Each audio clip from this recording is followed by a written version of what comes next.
I'll say this now. If you're hardcore about photography, you hate vlogging, you hate vertical videos, and you're celebrating the ban of TikTok, then just ignore this camera, alright, Gramps? It's 5 p.m. and it's way past your bedtime. You don't need to get angry over this. For the rest of you, this is the brand new Sony ZV-E10 Mark II, and this being the second version of the highly praised budget vlogging camera, I'm gonna have to be a lot more critical towards this. And boy, do we have a rant coming up. 2 to be exact. But just to get this out of the way, This is a loaner unit from Sony. I do not get to keep it. I'm not getting paid, nor have I ever gotten paid for any camera reviews. and like you, they are seeing my Vong opinion for the first time. Look and feel. I'll start off by saying this camera feels really light in the hands, especially when you pair it with the new 16 to 50mm kit lens. See, there's a 2 right here too.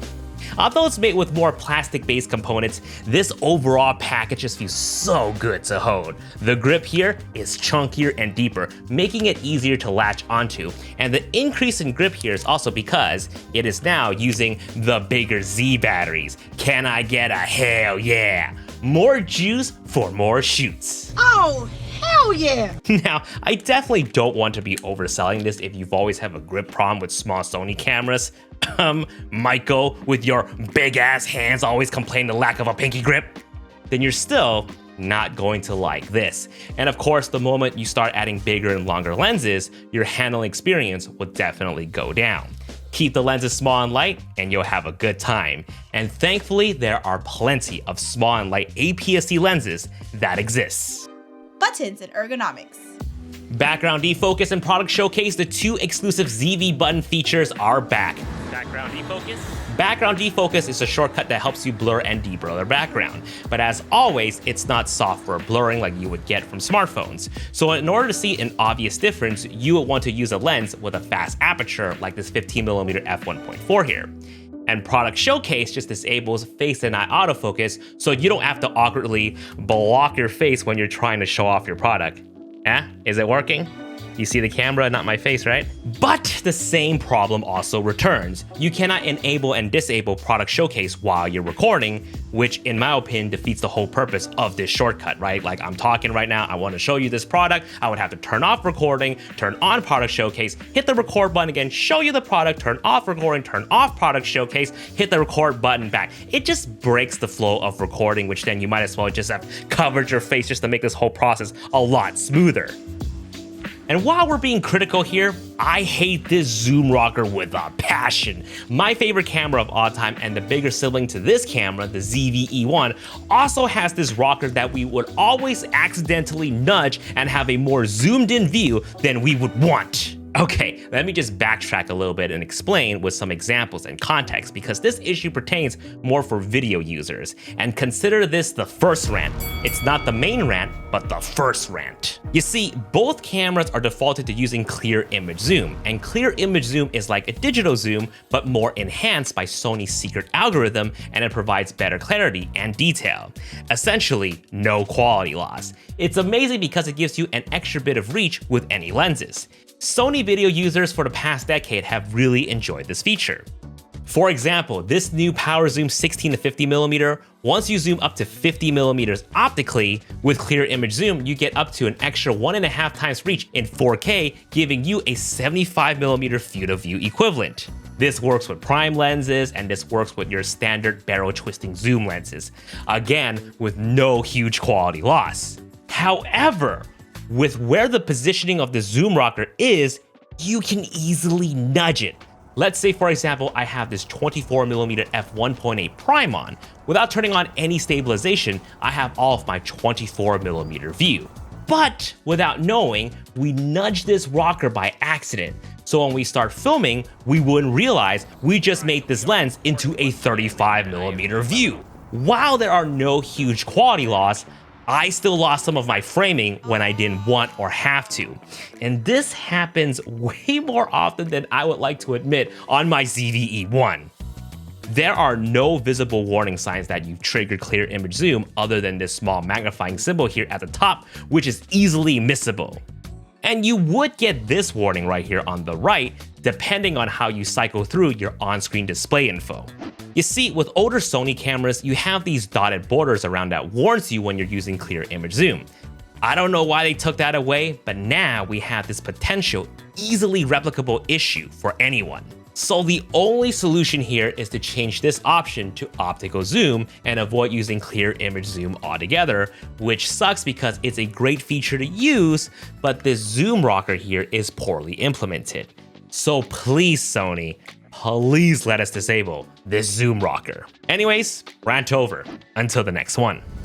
On the other hand, the greatest area of improvement is this mode toggle right here.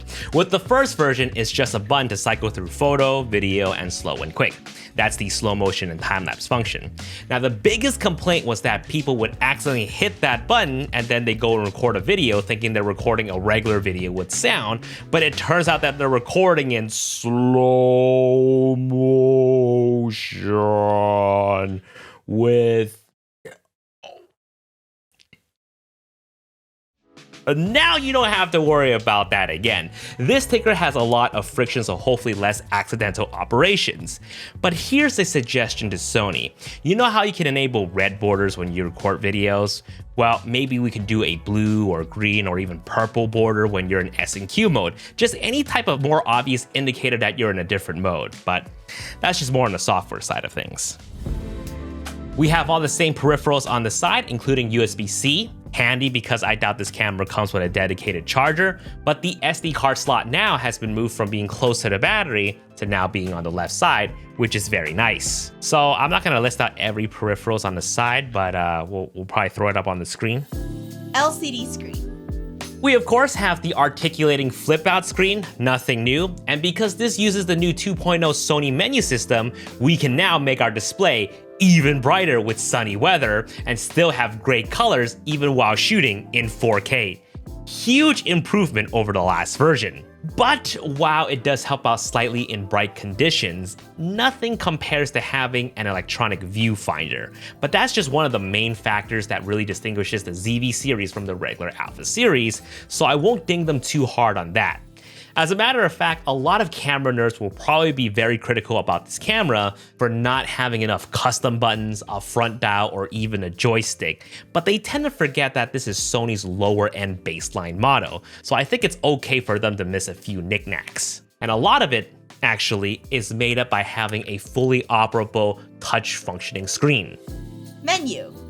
So now you can navigate the main menu via touch if you want. If you're using focus points, you can move the focus block by touch as well, so no need for joystick. You can also change your shutter, aperture, exposure comp, ISO, and white balance via touch, so no need for extra dials.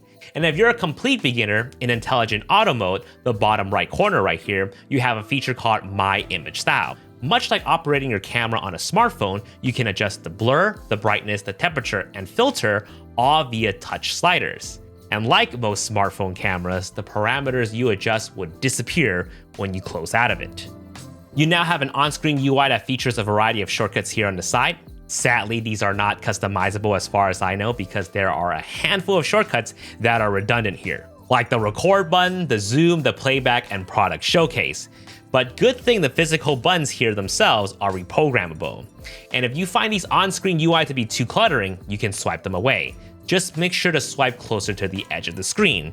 Or you can of course disable them entirely via the menu. And guys, check this out.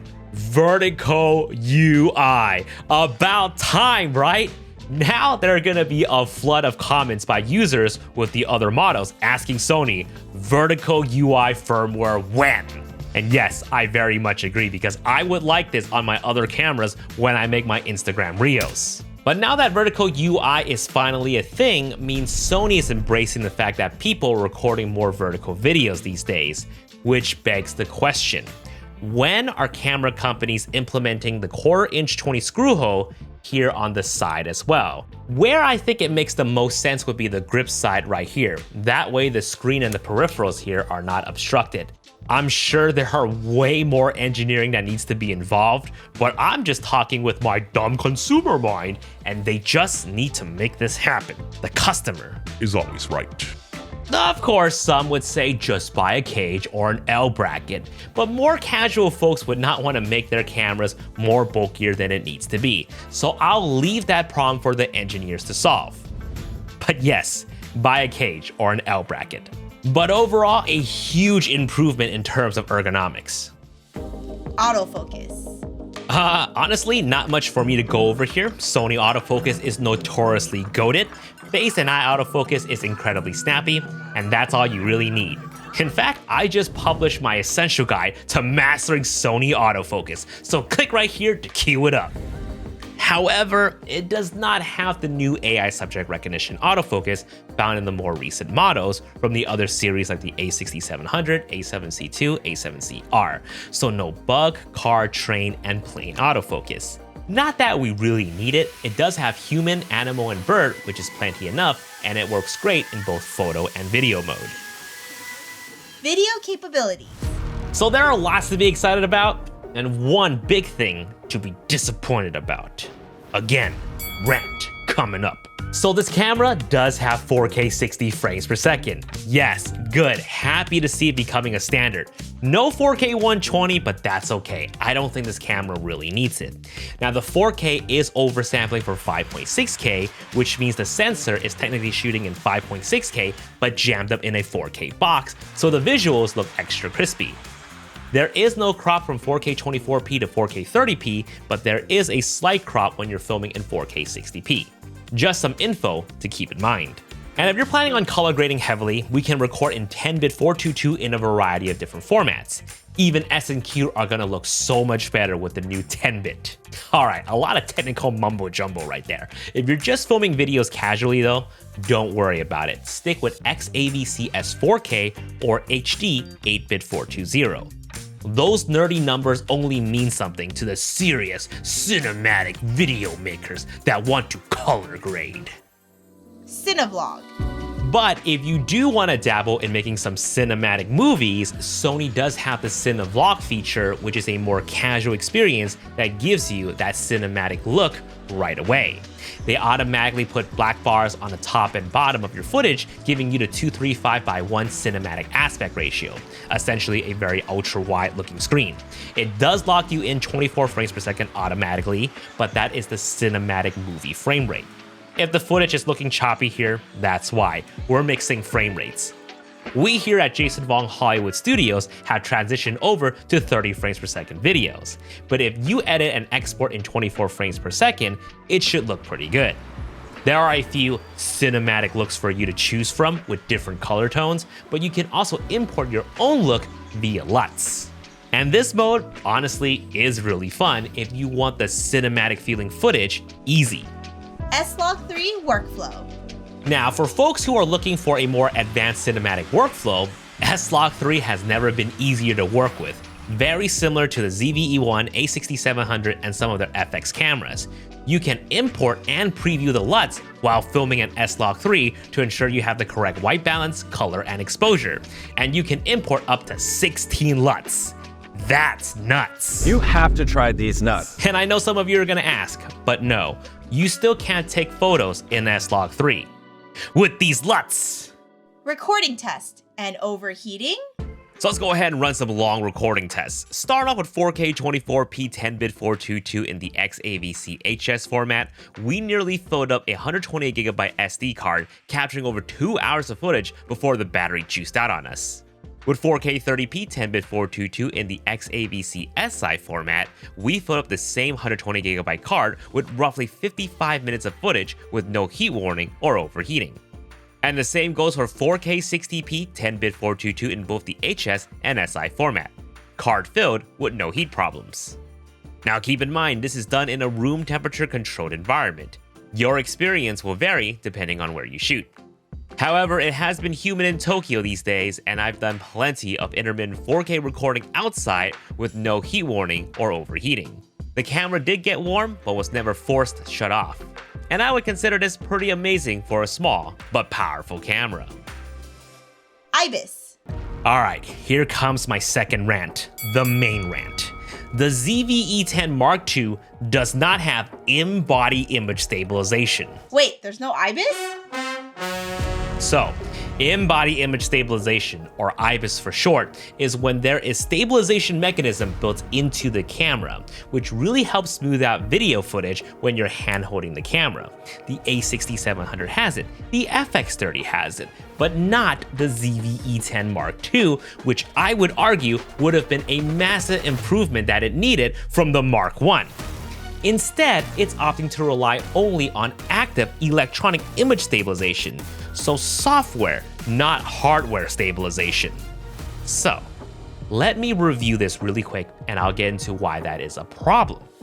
So active electronic image stabilization is actually pretty good. I've tested lenses with no optical steady shot built in, and OSS is just a fancy acronym for lenses with built-in stabilization. 9mm with stabilization off. So here's me walking and talking with the Laowa 9mm manual focus lens, as any vlogger would do from 2016. 9mm with active stabilization? Even with active stabilization turned on, it's still wide enough to fit my whole face in, and it looks pretty smooth. Here's one demo with the Sony 15mm f1.4G lens, and I'll give you a second to watch. Also fairly decent. And here's a stress test with the new 16 to 50mm kit lens zoomed into 50mm. In telephoto view, the shakes become a lot more apparent. But the footage on the right with active stabilization is noticeably less shaky. Very nice. So I'll give this camera that. Active image stabilization is pretty good.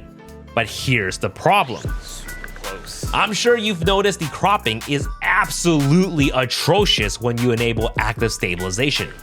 It's almost a 1.4 times crop.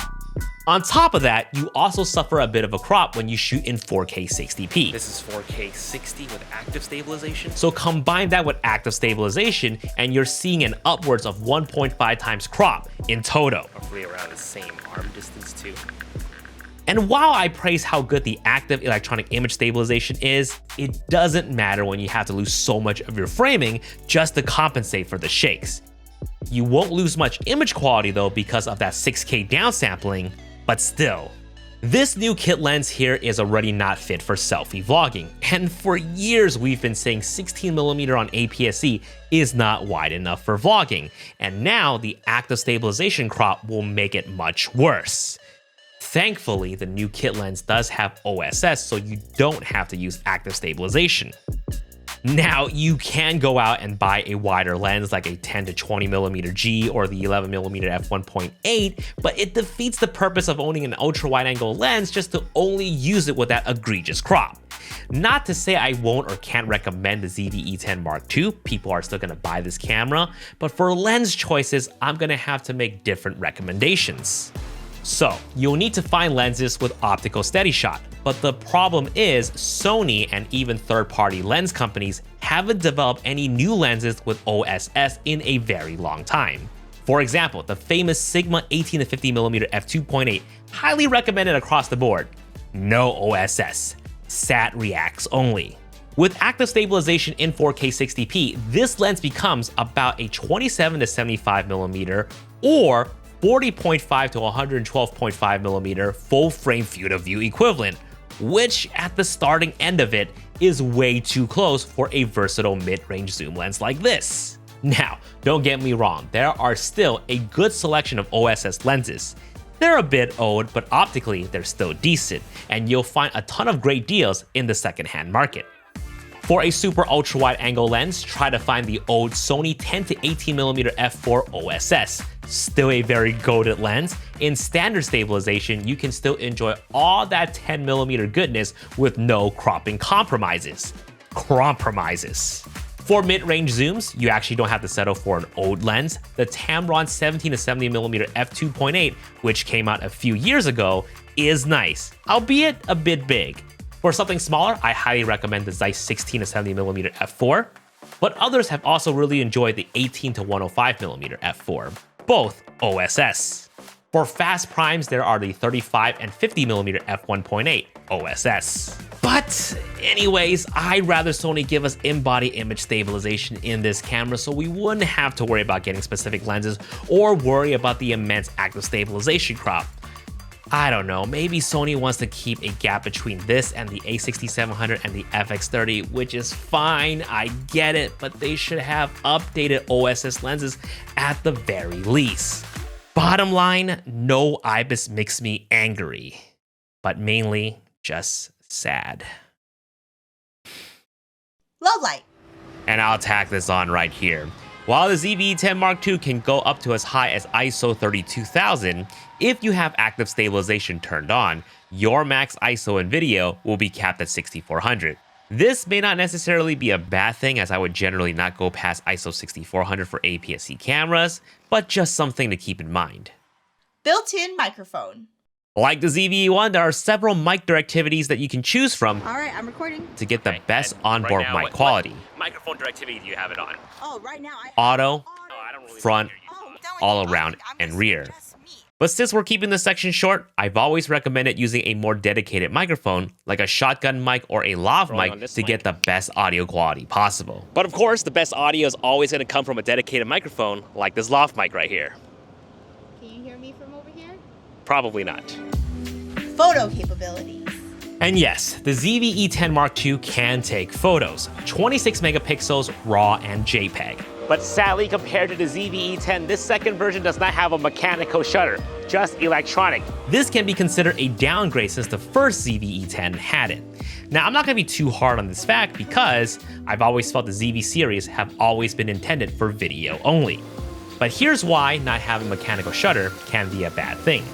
The ZV-E10 Mark II uses electronic-only shutter, which is equivalent to shooting in silent mode on the other Sony camera models. And so in certain LED lighting conditions, you will see dark lines, or what we would call banding, in your photos. And it has happened to me when I was using this camera specifically. See Exhibit A and Exhibit B as we toggle it back and forth. It's subtle, but the banding is there. And if you're using flash, the shutter speed won't go past 1/30. But in natural light, it's fine.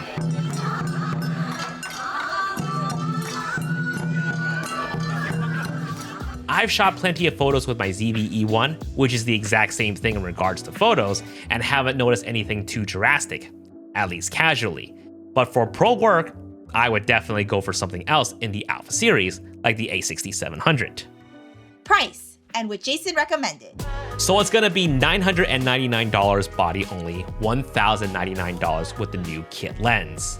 Oof, that is a huge price increase compared to the launch of the first version, which is only $699 USD. Now, I'm not gonna pretend I understand the current economic state of the market right now, but what I do know is that there has been price increases in the camera industry in general, so take that as you will.